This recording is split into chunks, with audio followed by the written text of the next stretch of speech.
What's up, guys? Welcome back to the rating climb. Average Joe is 682. I think we're going to cross 700 today. As usual, I have my list of openings that you guys have recommended and requested that I play. I've added a few new ones: the Rousseau Gambit, the Fried Liver Attack, the Stonewall Dutch, and the Ponziani to the list. So we have quite a few that we're going to try to get through here. And before we get started, massive announcement. My brand new course, Breaking 1500, is finally open. I know some of you have been hearing about this for several weeks, and you've told me that you're really excited. So I'm excited to let you know it's open for 5 days from now until July 20th. And if you don't know what I'm talking about, Breaking 1500 is essentially a comprehensive step-by-step program to help you get past any levels that you're stuck at under 1500. So if you're 500, if you're 1000, if you're 1450, the course is for you. I've put months and months of effort into making sure that this is the best course that I've ever created. I'm really excited for you guys, and it's going to be great. So having said that, let's go ahead and jump right into a game. Here we go. And okay, we're playing as black. I would like to play against e4. Let me try. I'm debating if I want to go for the Rousseau Gambit or the Busch Gas Gambit. Let's try another Busch Gas Gambit because we didn't really get to play that too much last time. So this is the Busch Gas Gambit, and nobody wants to take the pawn. Nobody wants to take the free pawn. Well, okay.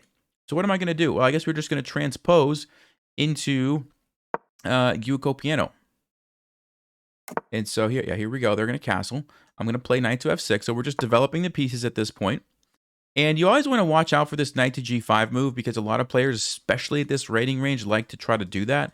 Notice prior to, let me go back a move here. Before I move my knight there, the queen is guarding that square. So the knight actually can't go there. I would have just taken it.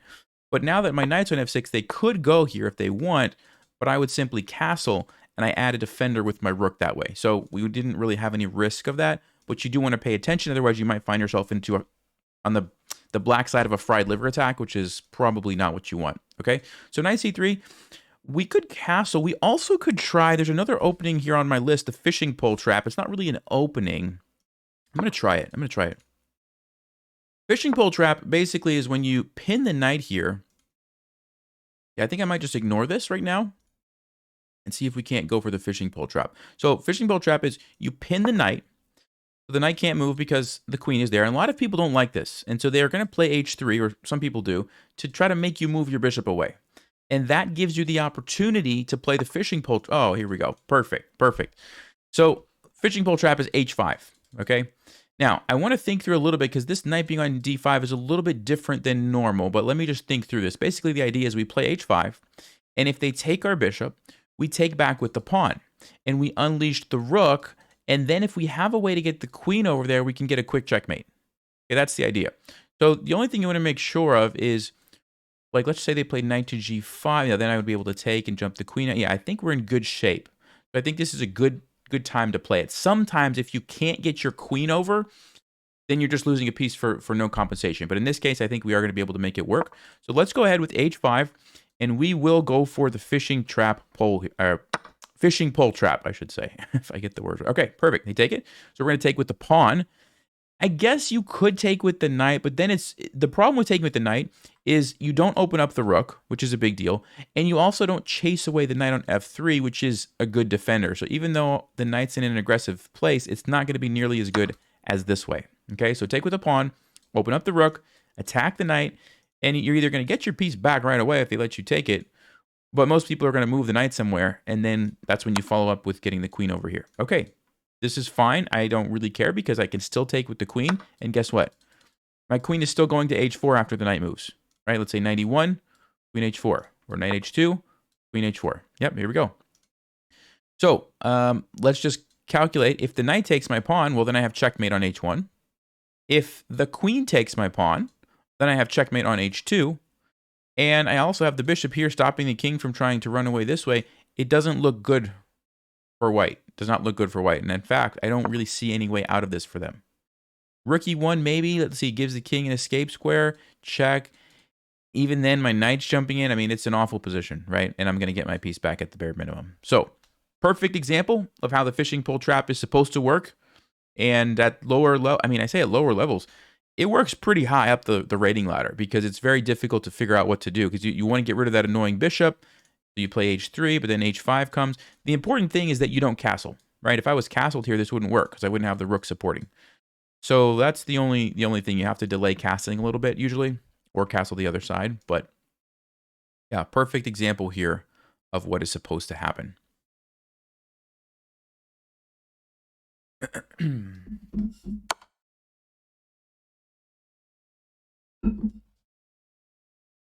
Okay, so they're trying to figure out, how to distract me from this. And I think I'm just going to take it.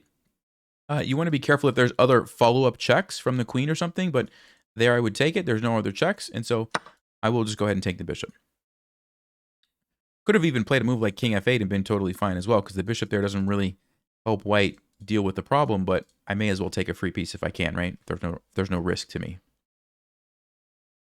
But yeah, I think rook e1 only move here for white to try to survive for a few more moves.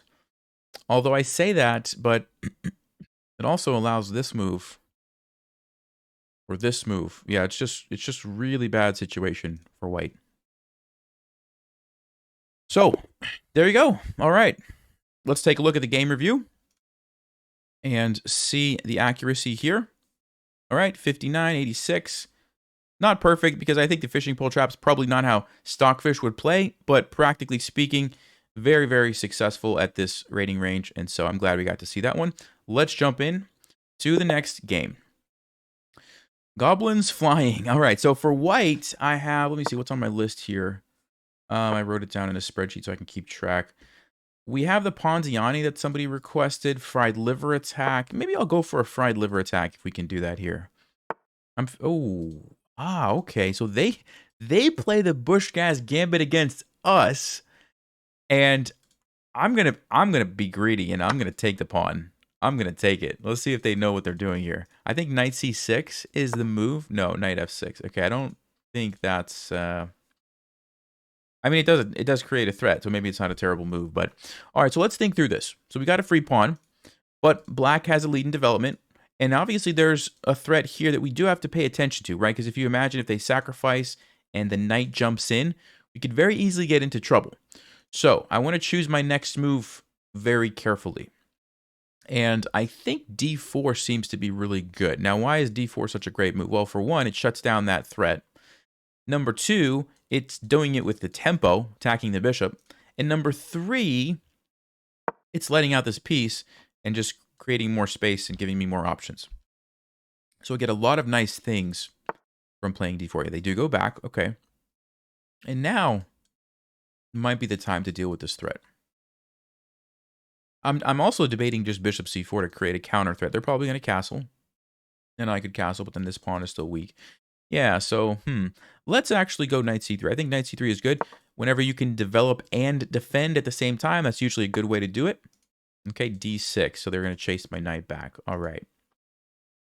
Before I retreat, I'm just scanning if there's any reason why I should sacrifice or any counterattacks, but c6 looks good for black. I don't really see anything. I could jump over here and try to trade the bishop, or I could go back to f3. That's not actually a bad square. Maybe just grab the bishop pair. Kind of like the look of that. And then I avoid getting pinned here. Not that it's a big deal. I could very easily play bishop to e2. So really either move looks totally fine. I think I'm going to go with this one, but I think knight f3 was also a very, very good move.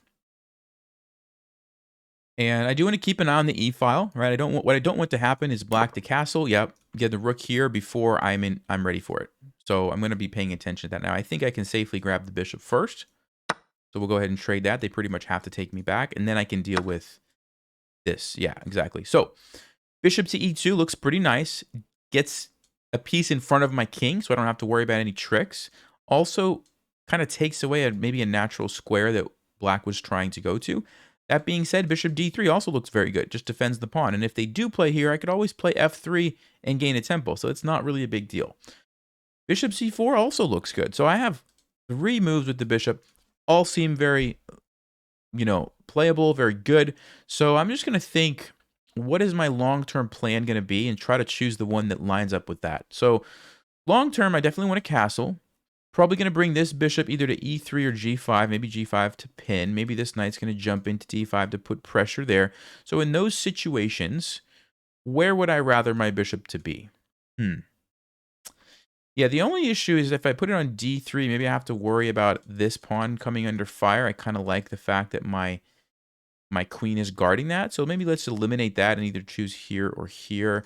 I like the fact that it just gives me some time to castle. I don't have to worry about any tricks. So we'll just go with the safe, kind of conservative option and play bishop to e2. But I think any of those would have been totally fine. Okay, and we do see knight c6, and notice that I don't have to worry about it because I left my queen defending that, and so I'm safe to castle. So let's see, is there any tactics or anything that I'm missing? I don't believe so. We could pin it immediately, which doesn't look bad, actually. Or we could just castle. Excuse me. Yeah, let me go ahead and pin it actually right away. And you know, when you don't castle, we just saw it in the last game. We did the fishing pole trap, right? We could even consider doing that again if they do play h6. Now, yeah, okay. What should I play in this position? You guys should be able to tell me this. That's correct. There's a fork. All right, so you always want to be looking for those pawn pushes forward, and very common at the lower level, players don't think about pawns as forking pieces, but really they are. And so this just looks like a free piece to me. And so I was thinking about other stuff, castling and h4 and all this stuff, but you always want to be flexible. You always want to be flexible when you play chess and adapt to your opponent's mistakes. Okay, when your opponent makes a mistake, usually that's when you say, yep, let me put my plan on hold, take advantage of the mistake, and then maybe we'll pick up the plan later. Or if they keep making mistakes, you keep taking advantage of the mistakes, right? Always be scanning for that. So we'll just go for the fork, and we're guaranteed to win a piece here.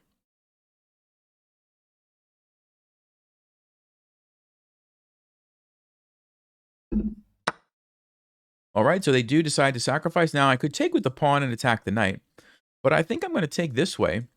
And the reason is because I have a pin. Okay, whenever you have a pin, attacking it is usually a good thing. And it also is nice that black doesn't have an easy way to defend it. Right? This knight is not in a position to defend here. The rooks can't defend. The bishop is gone, right? We traded that bishop off. So I don't know what they're going to do. They're going to have to recapture with the pawn, which is going to open up the king. Okay, so not a good situation for black to be in here. You can see the power of pins when your opponent is not set up to handle it. So obviously, I think we're going to take the knight now before they have time to add a defender. The question is, would I rather have my bishop or would I rather have my knight? And that's not an easy question to answer. The knight is very well placed in the center. It's defended. Now, it could get chased away. The bishop would also be very good over here in front of the king. So I could see it going both ways. I think I'm going to keep the bishop because it looks like it's going to help me maybe checkmate the king faster and be more aggressive. So I will keep the bishop. Let me go here. By the way, I forgot to update the win. Let me go ahead and do that from the last game. All right. So yeah, here we go. So this is what I was talking about. The king is in trouble. If we can figure out a way to get our queen over here, we can deliver checkmate. Now, there's a couple of problems with that. Number one, the bishop's in the way. Number two, the knight is stopping us from going there. We can also get the queen to this square with a similar effect, although the knight might be able to block. So this knight is actually doing a pretty good job of defending. So we might not be able to take advantage of this immediately. And so I think what I will do is simply castle. Right? If you're not able to take advantage of something right away, usually just play a good, solid, developing move, and you're going to be just fine. Okay, knight to g6. What is the threat from knight to g6? Well, okay, the knight could come here or here. Not super concerned. Also, the rook. This is one that a lot of people will miss, right? It's a discovered attack, and that's why a lot of people miss it. They think only about the knight. They forget about the fact that there's a long-range piece that's now attacking. So this is what's being attacked. And I could defend it a number of different ways. F3, I don't really like because of the weakening here. Not that black can take advantage of it, but still, why create weaknesses if you don't have to? Queen to d4 looks really nice. Why? Because I'm defending, but I'm also attacking. And now the queen kind of has to stay there and guard this, right? So queen d4 looks like a pretty nice move. Now there's maybe c5, and I have to decide what's going to happen if I move away. Am I willing to sacrifice this? Probably would be willing to sacrifice it because then my bishop can come in and we can just keep attacking. I wonder if there's any other moves. Bishop d3, bishop f3. No, I like queen to d4. Let's go here. And maybe c5 is what we're going to see attacking the queen. Yeah, there you go. So a couple of options. If I want to hold on to the pawn, I can definitely do that. Maybe like queen d5. But I think I would just rather... What I'm looking for, guys, is when I look at this position, I ask myself, what are the biggest weaknesses in black's position? What's the biggest weakness? It's these squares right here around the king. So I really want my queen to be in a position to put pressure on that. Now, I can't take it right away. But by going to c3, I'm constantly threatening that, and the queen can't move.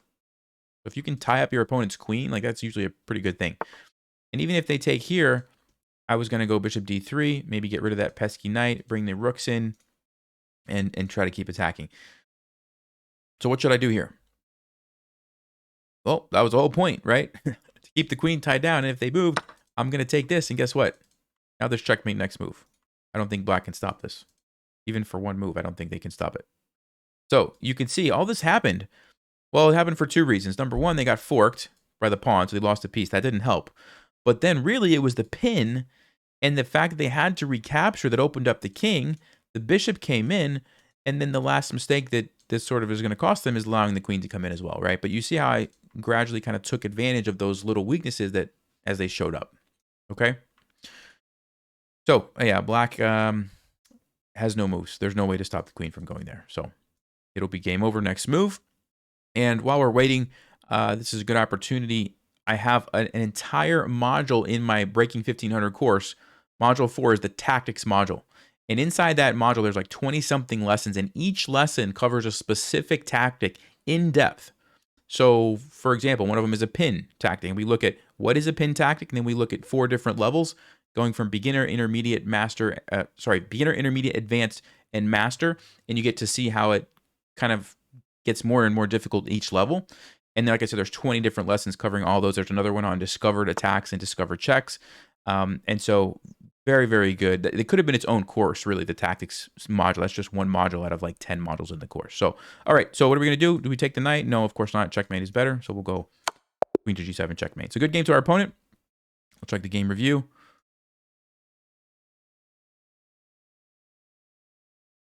And let's see. Okay, 93, 68. Pretty good game. Let's jump into another one. 698. This will be the game that puts us over 700 if we can win. All right, let's play e4. And let me see what's on my list here. Should we try a fried liver or Ponziani? Let's see. We'll see if we can do fried liver. All right, we might see it. So fried liver starts from the Italian game, bishop to c4.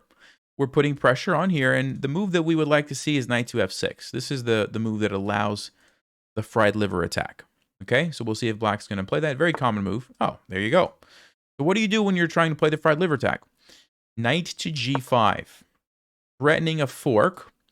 And really, the only way black can defend that square is by blocking off the bishop with the move d5, right?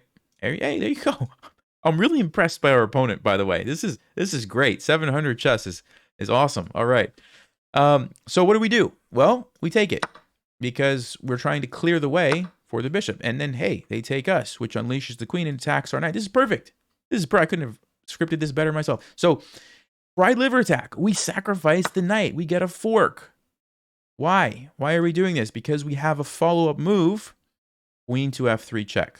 Okay, they have to take, otherwise we're just getting some material. But now that they've recaptured, we play queen f3 check.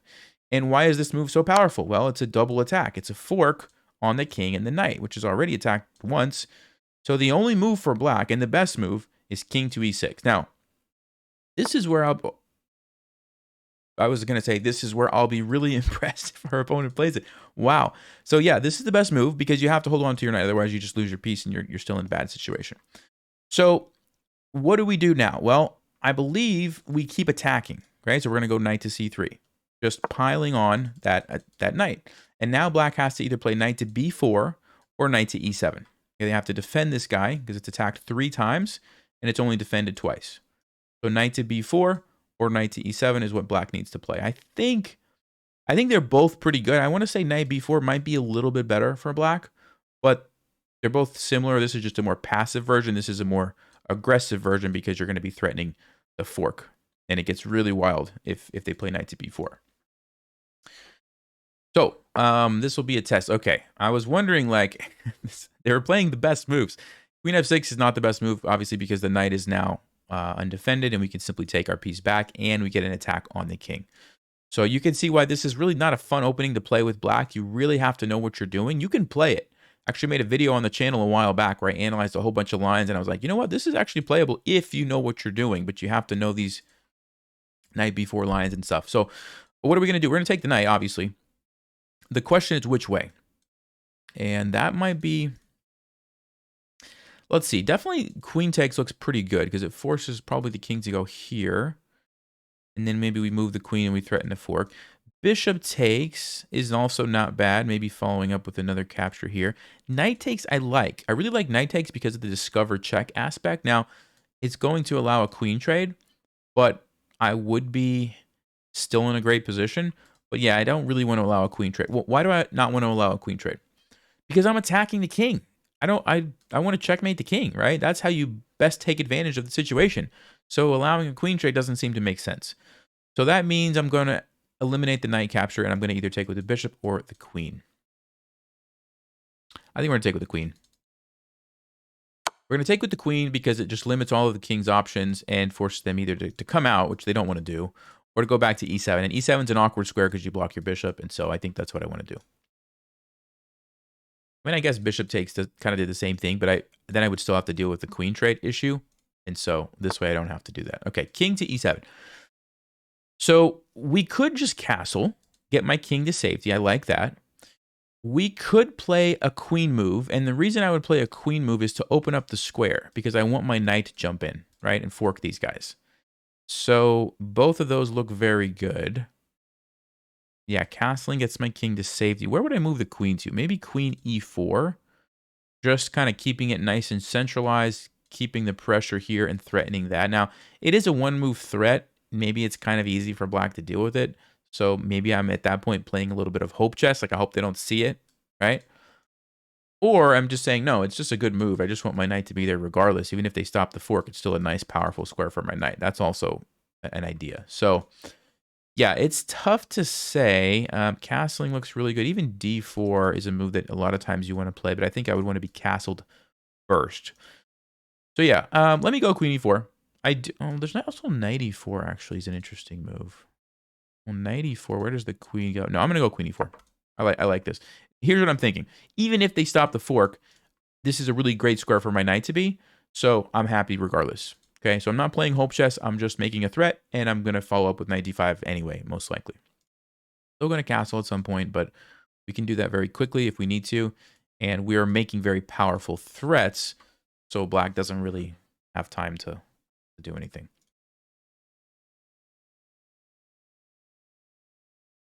Bishop e6 maybe is a good move for black.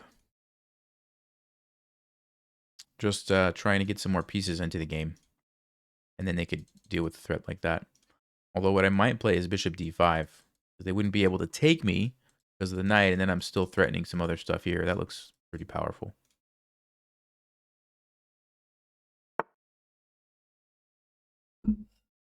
Okay, bishop f5. So they're counterattacking the queen. Should I still go for this? Yes or no? The answer is yes. The answer is yes. And the reason is because after the king moves, I'm going to take here. Even if they take my queen, what can I do? That's right. I can recapture with the knight and get the bishop. So at the end of the day, I would be getting both of these, and I'm only losing my queen. I'm essentially winning a piece. So it is still a good trade for me. And so knight to d5 check is definitely the move. And they don't want to walk into the discovered check here, so they'll probably go this way.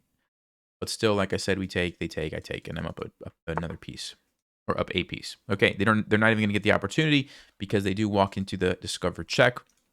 Like I said, these are very tricky for a lot of people to see at the lower levels. And you just want to basically, whenever you have long-range pieces on the board, right, bishops or rooks or queens, and they're lined up with something, one of your pieces, just think about, wait a minute, is there a discovered check? Is there a discovered attack here, right? If there's a bishop lined up on your queen, even if there's pieces in between, wait a second, you know, that's what's going on here, right? Even though there was a knight in between, it's still not a place you want to go. Because now they don't have the option to take me. So, fried liver attack. All right. I'm going to update my spreadsheet over here while I wait for this because I'm recording which openings we've played. So we got the fried liver attack, and we also got, what did we, oh, fishing pole trap. Yeah, fishing pole trap. Cool. All right. Let's see what else we have here.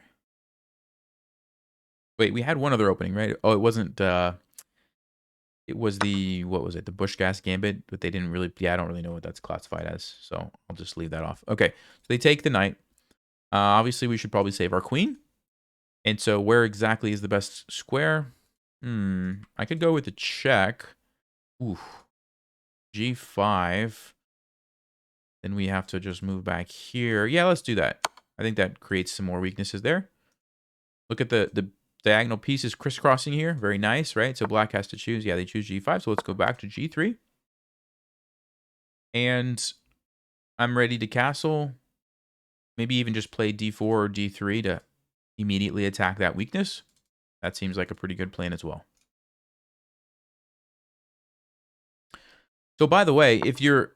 All right, we'll talk about that in just a second. I was going to say I don't recommend playing the fried liver as black, so I was going to show you what you can do to avoid that. So he's threatening the fork. I think castling is the best thing here. Because if we castle, there's no longer a fork. I could also play something like bishop d3, but you really don't want to block this pawn and hinder the development. You know what I could even do? This is probably a better move, d3. So here's the thing. I'm going to allow this fork intentionally, knowing that if I'm able to take here, it's checkmate. Look at this. Look at the bishop. All right, look at the bishop. Look at my queen. It's literally just checkmate, right? If I can just take here. So all I have to do is play king d1, attack the knight, and I'm either going to get the knight or I'm going to get checkmate. And the fact that I lose a rook in the corner means nothing. It's totally irrelevant to the position, right? So that's why sometimes you can allow those things as long as you have a more powerful threat, right? And so this is going to be game over if black decides to take the rook. And if they defend, like I said, we'll take the knight.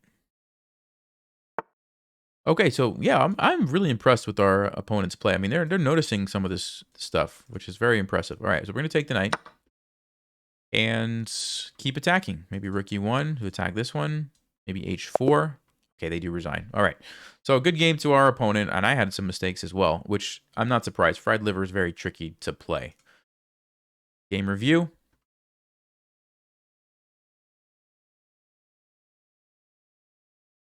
All right, 93. What was the mistakes? Let's see. And just an inaccuracy. No, just an inaccuracy. Sometimes Stockfish is confused. We had a brilliant move here. Oh, that's a brilliant move. All right. Anyway, what I was gonna say, guys, is if you're playing as black, let me actually go back to the game here. If you're playing as black, flip the board for you. What I recommend, if somebody plays this against you, and you're not comfortable with how to respond to this, you can just play bishop c5. Okay, go to the Yuko piano instead, because they can't go there because you have the queen.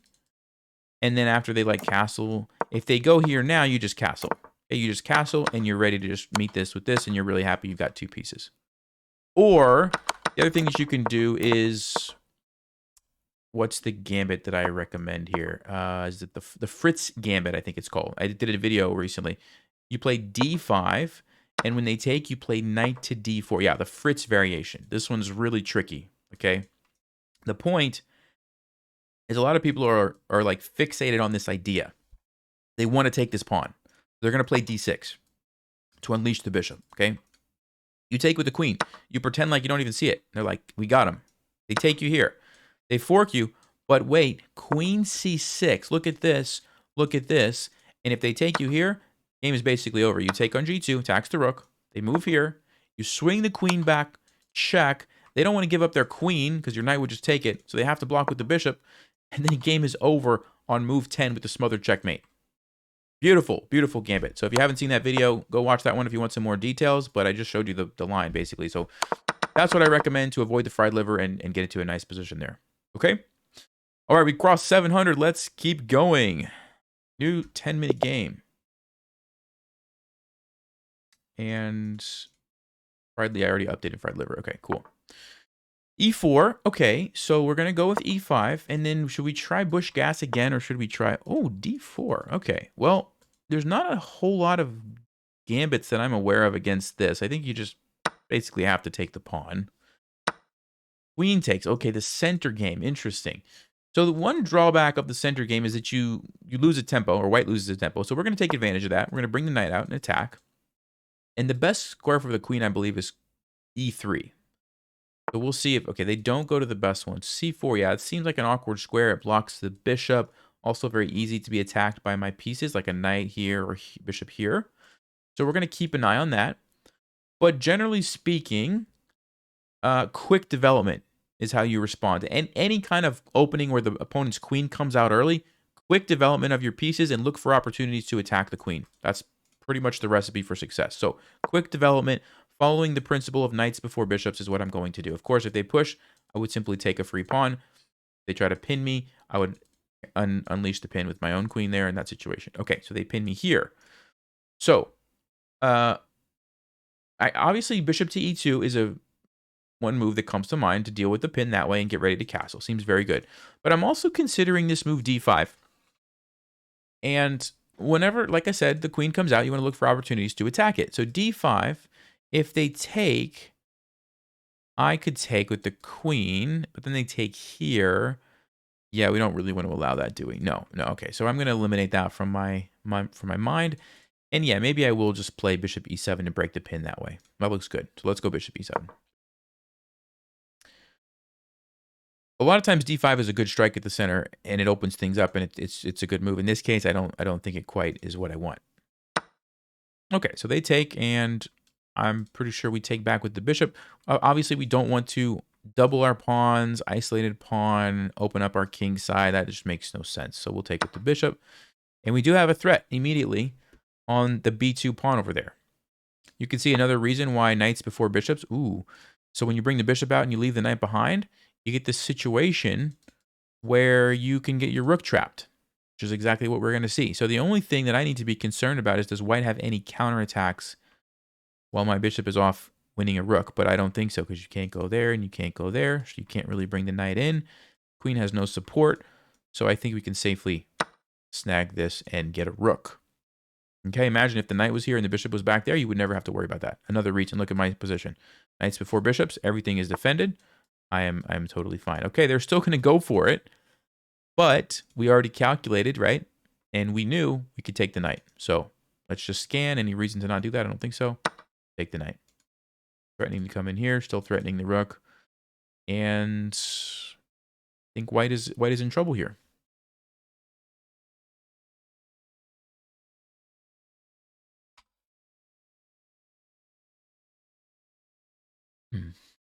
The center game is not a bad opening, actually, if you know where the queen is supposed to go and how you're supposed to develop your pieces afterwards. Like, I've actually seen some strong players that have destroyed me playing the center game. They put the queen on e3, then they develop this really quickly in castle queenside. And so you can play it, but not the way that this person played it, right? You have to understand where exactly the queen needs to go. All right, so good game to our opponent. Puts us at 39 wins. And let me check the game review. Okay, 95, nice. Yeah, so we pretty much played that perfectly. It wasn't a long game, so not really that impressive. And let's jump in to another one. Moving right along here, 7-14. Liliana, 35, plays e4. Let's go with e5. Let me see what's on my list here that I haven't played yet. I have a few things that are against d4 openings, which we are not going to get a chance. Let's try to play the Rousseau Gambit, which I believe is the Rousseau Gambit. Yeah, it's f5. I'm just trying to remember. I think it's against bishop c4. Okay, yeah, this is not going to be the Rousseau Gambit. We can still play f5 just in the spirit of it. But I think the Rousseau Gambit is against bishop c4. Yeah, because bishop b5, it's called something called the Schliemann, I think. And then bishop c4, maybe it's the Rousseau Gambit. I forget the names, but basically it's f5 at some point. So we'll just do f5. Very, very risky move if you don't know what you're doing. So beginners watching this, be careful, but we'll talk about it. Why is it a risky move? Well, because we open up this right away. Okay, and we open up this.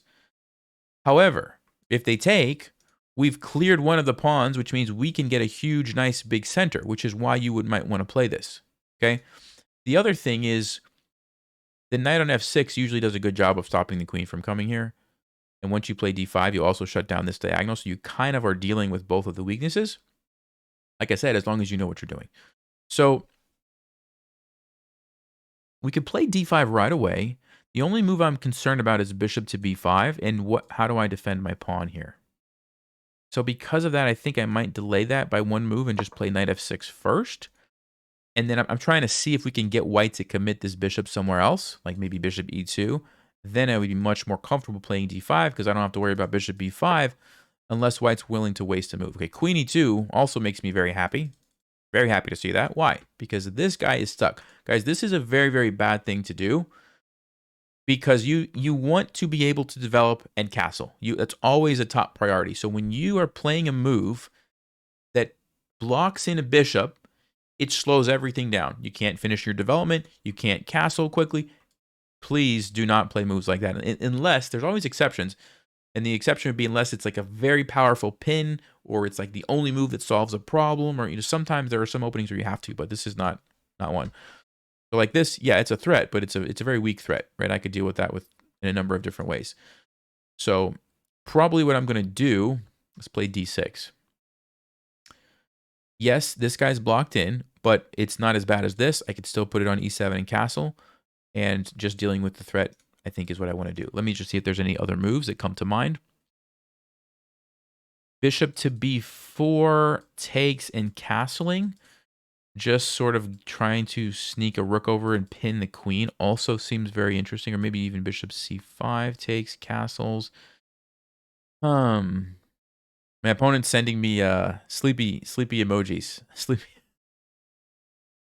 Let's just play d6. We'll just play d6. They're sending me move, pawn, the time symbol. All right, we'll go with d6. We'll humor them a little bit. So yeah, we'll just defend. And now we're threatening to recapture. We can play bishop e2. We can castle. d4. Okay, so they are trying to take advantage of this pin, which is all right. Not a bad idea. But I still think, let's see.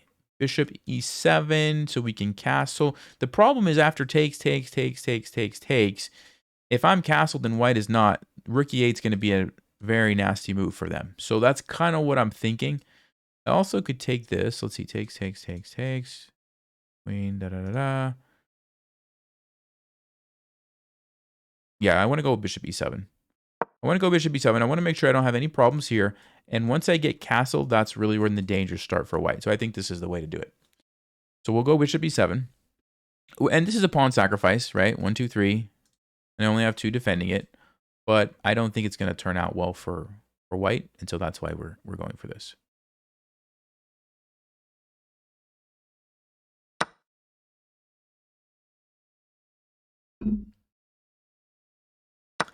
All right, so we'll take it back. And I'm expecting that they're going to take. And you know what I could actually do? I don't have to take this.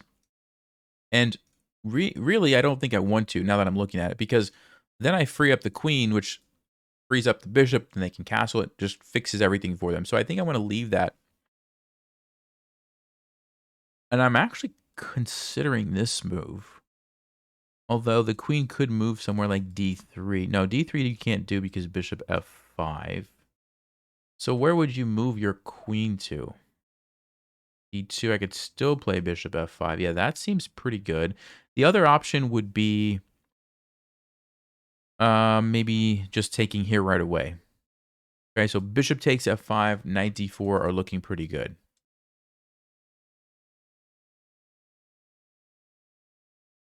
There's one interesting thing here. If I go here, queen c4, I can't actually go for the fork because there's check. Well, actually, check. Very interesting position here, actually. This queen c4 move. Check, king goes here. I could just go check, but we still have to deal with the threat, so we'd have to play rook f8. Interesting. Or we just take first, and then we deal with it a different way. Yeah, maybe that's better. Let's go this way. Basically, you want to be careful, right? That when you play this open, you have to be careful. There's always threats like this. There's stuff like this. The knight is in on e5. So I'm just keeping an eye out for that. So I'm just delaying my threat until I feel like it's the right time. So getting rid of the pawn is a good start. Wow, g4. What a move. Well, the first question I have is what happens if I play knight to d4? Queen moves somewhere. I take here with check. The king has to come up. That looks very good. That looks very good. There's no queen b5 because my knight controls it. Queen c4. Dun dun dun. Bishop g6 would actually defend. So I think bishop g6 would be fine. Yeah, let's do it. Go knight to d4. So queen's going to move to c4, I guess. I'm going to probably take here with check, force the king to e2. And then I think... Oh, you know what I could also do? I could even just go back and play bishop e6, which might even be better. But we'll see what white's going to do. We have lots of options. We actually have lots of options. This is the nice thing about when you're just developing your pieces, fighting for the center. Usually, when you're presented with a problem, you're going to have lots of different ways to potentially solve it, right? And it's a question of, can you find the best way to deal with it? So, see what our opponent's going to do about the queen. I think queen c4 is the best move, threatening checkmate.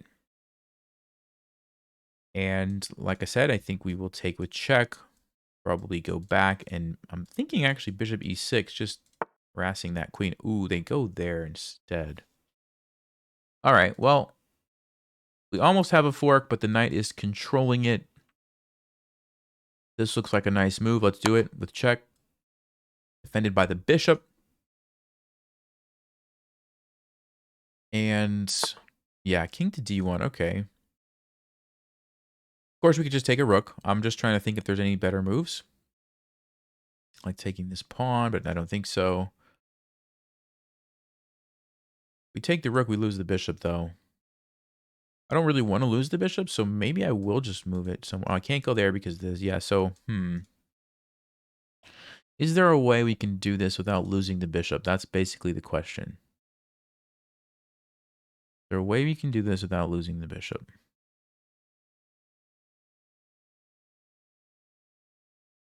Ooh, knight. Is that a good move? Ooh, wait a second. That's a move right there. Because what I was thinking is if I can force white to take me, then I'm able to recapture, get another threat, saves the bishop, and I'm still hitting this. If they take my bishop, I take the queen. If they trade, I trade. If they go here, they walk into a discovered check, which is... Actually, it's not that bad because my bishop's still hanging. All right, so I don't think it quite works. Unfortunately, it was a nice try, but yeah. I could play bishop e4 first, though. What about that? If they take, I take. If they take, I take. No, then they get this. No. All right, so it doesn't seem like it's quite going to work. So I guess we just take the rook. But I was really looking for a better move. I felt like I should have had a more powerful move. Sometimes you do that. My opponent's still sending me time emojis. Okay, they didn't take the bishop. I think that was a bit of a mistake because obviously it was a free piece just sitting there. Now I'm going to do something with it. They are threatening this, though. Queens are basically just sitting there. I could trade if I want, but I don't have to. We could throw in a check, but why? That doesn't really do anything. Does it? Bishop g6 is what I'm thinking. Just deal with the threat. Get away from this. If they take me, I just take them, and I'm pretty happy. Yeah, let's just do bishop g6. And since we are up the material, trading pieces is fine. And so I'm probably going to look to take this next and castle, and then just bring the rook into the game. Okay, we will just recapture this first. Let me just check for blunders. Yeah, it looks fine. We'll take the knight. So I think we're going to castle. I'm sorry, take the queen and then castle queenside. I like to castle queenside in situations like this because it activates the rook immediately. So it's a nice tempo gaining kind of idea. Let's see. Do you have any other better moves? We could go here. Now I want to get my king out of the center, I think, before I... Although I say that I could just play king f8. No, let's go ahead. We'll just trade. We'll just keep it simple. I don't know. Maybe bishop b4 is better, but we'll just trade and castle. That seems very good. There you go. Activates the rook right away. And gets the king to safety. So very nice time-saving move. Check. Let's just sidestep.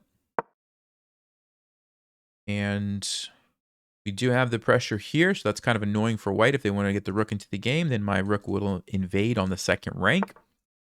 King to e2. Okay, so they attack the knight. But they also let it escape, and I am going to take advantage of that. And now we are just up a full rook. Before we were going to just be up the exchange, but now that the knight escapes, 3 pieces, and we have 2 rooks. So we're just up an extra rook. Also threatening a fork. So white has to watch out for that. We have so many threats, actually. This, and this, and this, this.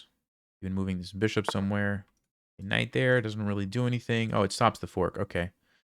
It sort of stops the fork, but we do have just a6. So we're just going to kick it away. Once it moves, we'll get the fork.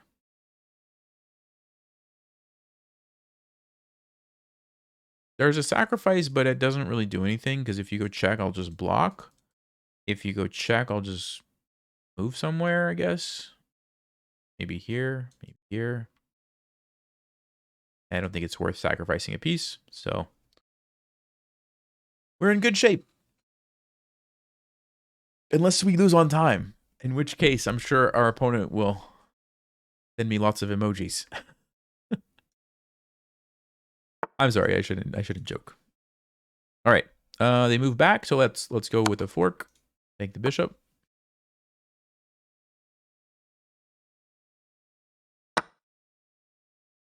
Unleashes here, threatening this. And yeah, basically I'm just going to look for targets and at some point start thinking about getting a queen. But right now we just have enough targets like this and this and this. We'll just keep kind of munching on the pieces.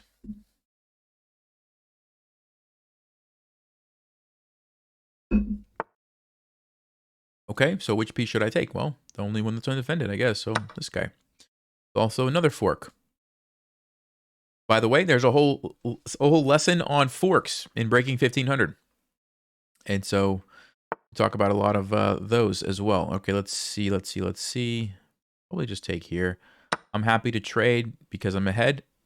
Remember the rule, when you're ahead, trading pieces is good. So pieces being rooks, knights, bishops. You don't want to trade pawns. And the reason is you want to keep some pawns on the board to get queens with if you're ahead. If I trade all the pawns off and I have no pawns left, even if I have some pieces, I still might not be able to win. It might not be enough. But at the end of the game, even one extra pawn that becomes a queen is going to be very, very powerful, right? So that's kind of the idea. Okay, what do we do? Let's see.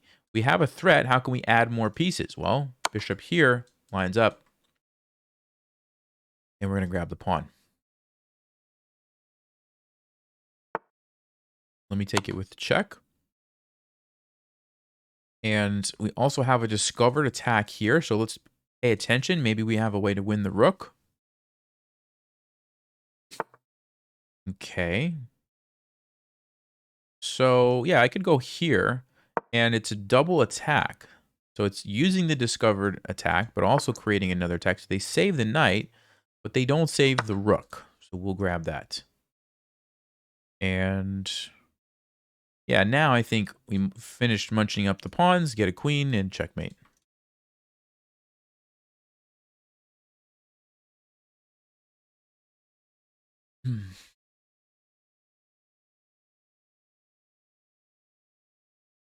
Still have plenty of time. All right, let's just check for stalemate traps. But one thing that we can be sure about is that there's still pawns that they can move. So there's no stalemate. Now, once the pawns are gone, then you do want to be careful. Make sure you check, does the king have a place to move? I see one. I see a couple. So, yeah, it's not a stalemate. But that's really the only risk at this point, right? And yeah, let's see. What do I want to do? Let me go check here. Let me bring the rook down. I think we can checkmate, actually, with these pieces. Might be easier and faster than getting a queen. All right, I'm going to force the king back over this way. I'm going to... let me go check with the knight. Actually, I shouldn't do this. This is what I would do if I'm actually playing this game. If I'm rated 700, I don't want to lose this game. What would I do? I would Take the pawns, get a queen, and checkmate. That's what I would do. So I'm actually going to do that instead. I was going to checkmate in a fancy way, but no, I want you to see the process here. I'm going to go take all the pieces. I'm going to make sure he has a place to move. Does he have some squares to move to? Yes, yes, yes. Okay. I'm going to take this. Does he have a place to move? Check carefully. Yes, I see one. Okay, that's important. Now I'm going to get a queen, and I'm going to win. Okay, make sure he has a place to move. And look, you can even just pre-move this all the way down to here. This is like if you're in time pressure and you're trying to win, this is what you want to do. Remove it all the way down to here. Make sure that if you get that queen, he's going to have a place to move to. He's got these light squares, so I'm going to be fine. So I'll get the queen. Okay. Now, move the bishop out of the way. I'm going to just keep this nice and simple. I'm going to put my rook here. Okay, it's a check, so I'm safe. Checks are always safe. Okay, this pawn's in my way, so I'm just going to move it. Just going to move it out of the way. Make sure he has a place to move. I do see that he can move back and forth on these light squares. So I'm going to get this pawn out of the way. And now I'm going to bring the queen in and deliver the checkmate. Let's make sure. Does he have a place to move? Yes, he does. And we're just going to come down and deliver the checkmate. I'm going to do like a ladder mate down here. So check, check, mate. Okay. So yeah, basically just be careful for stalemate, get a queen, checkmate, pre-move some safe moves when you can. That's how you do it. Okay. Hope that makes sense. I was a little all over the place there, but I wanted to actually demonstrate that because I know there's like 700 rated players watching this. So hopefully that was helpful. Okay. Good game to our opponents. Let's do the game review. See what that looks like. 78, 77. So not the greatest game. We did have a couple of mistakes there. Let's take a look at some of those very briefly. I'm just curious. Oh, okay. So it wanted D5. Interesting. So let's see. What was the Stockfish approved move here? D5, allowing this capture because... Oh, wow. Knight to D4. Okay, so this is not a move that I even crossed my mind because I didn't want to allow this. Discover check. Very, very dangerous. But Stockfish says, no, it's fine because you go here. You force the queen to move. Sorry, I didn't mean to resize my whole thing there. 1 second. There we go. You force the queen to move because now any discovered check is basically useless because of this. So, or even just taking the knight in that situation. But it's useless because you're attacking the queen. If they go here trying to keep it, there's a fork. Wow, look at Stockfish is crazy. Yeah, I didn't see that. Did not see that. So that was one opportunity. Knight takes G4 was another opportunity. Okay, another sort of crazy Stockfish thing where you just allow this because you have more powerful threats and you're not really worried about it. Okay, yeah. All right. Very tactical, tricky position. There was some more at the end, but those are like Stockfish things. So, all right, we're going to keep going. I'm going to play one more game here. All right, guys, 722. Let's go for the last game. We're black. Are we going to see D4? Can we see a D4? No. Okay. Go E5. And, oh, knight here. Interesting. So they might try to play a Vienna Gambit. So what you want to do is play knight F6, and then you're going to play D5. No, they didn't do it. Okay. Well, I guess we just go with the 4 knights. 4 knights game. Okay. Now, this is actually a very, very common mistake. Very common mistake. Do you guys know why? You guys know why? The reason is I can sacrifice here. And when they take me back, I'm going to get a fork. And I'm going to get my piece back. Oh, they didn't take it back. Okay, well, if they take, you get a fork, you get your piece back, and you get a nice big center, and it's just a good position for black. This, I don't believe I'm familiar with. I mean, I think I probably just take it and play D5, right? Seems to be... Yeah, we're just going to take it. They have to take back. And then I'm going to play D5 with tempo, right? You can never play D5 with tempo on the bishop on C4. 9 times out of 10, you should just do it. It's just a good move. So that's what we're going to do. Because it's a move I want to play anyway. I get control of the center. And the fact that I force my opponent to waste a move is great. It's great. Let's play bishop G4. We might even be able to do a fishing pole trap again here if they castle and we play H5. I'm going to keep an eye out for that. That being said, we do have to react to what they're doing here, and this does not look like a good idea. So let me ask you guys a question. Why does this look like such a terrible move? As soon as I see that, I'm like, eesh, I don't think that's good. Why is that? It's because in this position, notice how all of these squares are defended. By the way, this is something we talk about in depth in my Breaking 1500 course, this idea of pawns moving forward. So if you like the discussion we're about to have, you're going to enjoy the course. But notice how the pawns are controlling all these squares in a nice line. There's like no real weaknesses. I can't really invade with my knight. Like everything is good. As soon as they move here, I'm like, oh, wait a second. Look at this. Look at that. These holes are now available to me. This one looks good because there's a pin here. I can take advantage of that. This looks good because it's a check. It's very difficult for white to stop now because that's a fork. They have to deal with that. Even knight to b4. Also blocks the bishop. Like everything about that pawn move is just like, doesn't look good, as far as I can tell. So that's, that's what I'm thinking about. And I think now we just go knight to d4 and just pile up on this, right? I was going to do some other stuff, but this just looks too good. Check. There's bishop d2, so that's probably why that's not the best move. So let me go knight to d4, just piling up here. But yeah, this idea of pawns creating weaknesses every time they're moved. Like I said, we talk about that in depth in the Breaking 1500 course. Okay, so I think I want to take and just totally mess up the pawn structure. I'll have my nice, super powerful knight here in the center. We can't do a fishing pole trap, obviously, because the king has not castled yet, unfortunately. Notice, guys, remember this same situation happened in a previous game, and I took with the knight because I wanted to keep the bishop to attack the king side. But in this case, there's no king side to attack over here. The king's still in the center. I'm keeping the knight that's defended, which I think is more valuable. Does that make sense how I'm doing that? And now, now bishop to b4 check is a more powerful move. Why? Because on bishop d2, when I take, if they take with the queen, which is the move that you would want to play, what happens? That's right. There's a fork. Look at that. Which means they have to take with the king. Obviously, an awkward move that you don't want to play. So bishop b4 check is much more powerful. And again, it goes back to that move c3, right? c3 was played so quickly. And then all of a sudden, it's like, bam, bam. Look at these moves, right? They're just naturally coming to me because of the weaknesses. So here we go. We'll take it. King takes d2 is the only move now. Only move.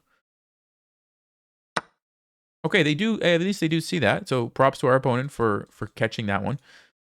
So what do I do? How do I proceed? What do you guys think? This is a good moment to pause and consider some stuff. Well, basically what you want to do is come up with a list of moves. I have like 3 in my mind, but you come up with a list of moves that like, I might want to do this or this or this, and you just go one by one and you figure out which one makes the most sense. So number 1 is a check. Seems obvious. Number 2 is just like maybe just castling. Actually, I have 4 moves now that I'm looking at it. Number 3 is queen f6. I'll tell you why in just a second. And number 4 is like c6. Okay, so number 1, queen g5 check. Well, that's obvious. It's a check on the king. It's the most aggressive move that I can find. It's going to force him to do something. Let's see. You can't go there. You can't go there. So you have to go here or here.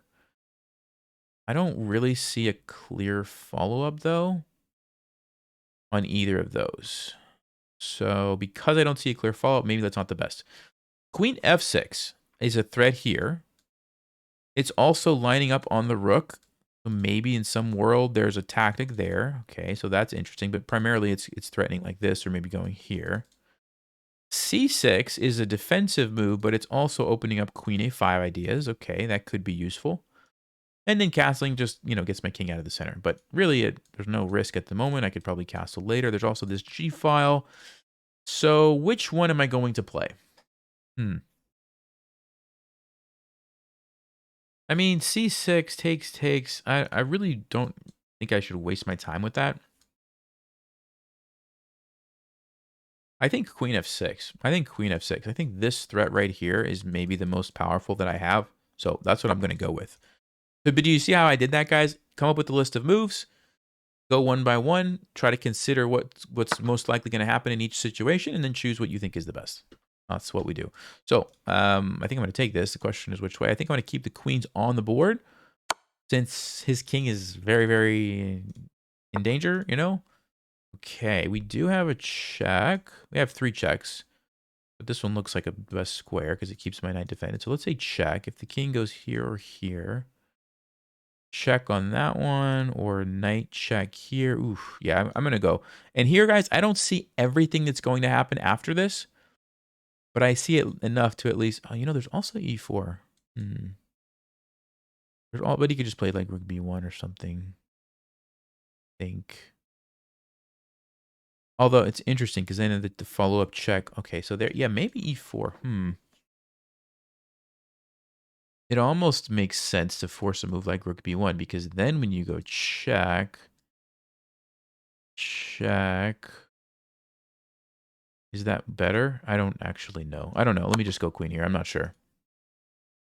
It might be better, but then it also might be more likely to open up the e file, and I haven't castled yet, so maybe this is the safer option. Okay, so we could go check. This would be great. This is the move I'm concerned about. Check. King goes back. Check. We win a rook. Very good. Yeah, that's good. That's good. You can't go there. Okay, you don't want to walk into a discover check. King b2, you could do. But then I'm going to go check here. And the problem for white is if you play c3, I'm going to take this. If you move here, you walk into this. Actually, I'll trade here first, and then I'll take the rook. And if you move here... I don't know what I'm going to do just yet, but I will think of something. So let's go with this. The reason that I don't even have to consider that is because that's not where the king wants to go. The king doesn't want to come up the board towards my queen, right? So I can just automatically say, that's going to be great for me. And stop thinking, okay? This is what I already kind of showed. I'll take this.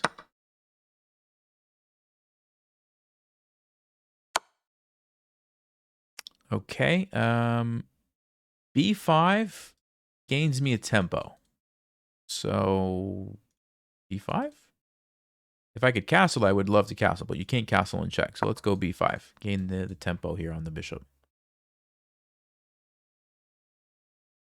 And we're very close. I think, okay, they don't see it, so we'll take it. Check. And I think we're very close to something happening here. All right, let's save the knight. Because if I go check, I'm going to still lose my knight, right? So let me just save the knight. And I'm bringing it back here because now it threatens this. It threatens this. There's a fork if they try to use the B1 square, right? So that's very, very annoying for them, okay? The question that I have is does this lead to some kind of a checkmate? We could sack a pawn, maybe not quite.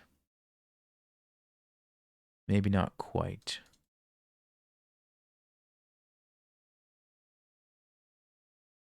I'm still going to do it, though, because it forces the king up. Remember, whenever you can force the king up towards you, that's a good sign. Man, too bad I can't move there, right? Get a fork. So I think what I'm going to do is actually move my knight back. And the reason I'm going to do this... actually, I don't know. Maybe I don't want to do that. I don't want to let this queen and rook do anything to my king. So...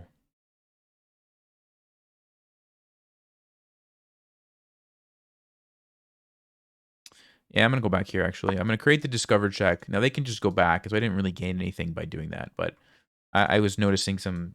You got to be careful. If the queen can put you in check like this, and you have no good way to block it, and then the rook can invade, I think I'm okay. But I still want to be cautious here. So what I want to do right now is figure out how to get my king to safety. I don't want to mess around with this. So I'm going to castle. And my plan against this is to play g6. My plan against this is to play My opponent is sending me angry face emojis. I don't know why. I don't know why. Okay, my plan is to play g6, like I said. We're going to deal with that. Okay, and now I feel like my king is actually pretty safe. Of course, after 1, 2, 3, 5 moves, I'm getting checkmated, but I'm not going to sit around for 5 moves and wait for that to happen. I'm going to go checkmate the king myself. Okay, let's go rook b8. Get the other piece involved. This plan, it's just too slow, right? Okay, we already talked about this, right? Walks into a fork. Here we go. So we will do that and take the rook. Also with check, even better. You can pre-move that. It doesn't want to take it. Okay. So let's think about this. Let me go with a check just to kind of keep the pressure up. And maybe now we can bring the knight in or retake this with check. Lots of good moves here. Yeah, let me get the knight into the game. Check. Do have to keep an eye on the time. I'm going to speed up a little bit because I'm not totally sure that the game is going to end that quickly. I want to have a little bit of time left to finish it off. Check. We'll take, oh, we could take this with check, or we could, no, I can't win the queen. Yeah, we'll take that with check. We'll come down with this guy. Now we have the rook and the queen. Now the end should be near. Let's see. I think I see a checkmate, actually. Yeah, I think I see checkmate. Mate in 2, if I'm not mistaken. By the way, Breaking 1500 has a section just on mate in 2s, like what you just saw there, so that you'll get practice and you'll be able to find those quickly. Good game to our opponent. Game review. Check that out. 41 wins so far for average Joe. 90, not too bad. And yeah, it was a pretty good game. Okay. Guys, don't forget, Breaking 1500 is now officially open. I'm super excited. This is lots of months worth of work. It's great. You're going to love it. And I'm really excited to work with everybody in there. It's open for 5 days until the 20th. But once you enroll, you have unlimited access. Take your time, spend as much time as you. In fact, I would recommend that. Take your time, go through it carefully, make sure you understand every lesson before you move on to the next one. That's going to make sure you fill in all the gaps so you don't have any holes in your play. And you're going to get to the next level really, really quickly. Thank you guys. I hope you enjoyed this, and I will see you next time. Stay sharp, play smart, and take care.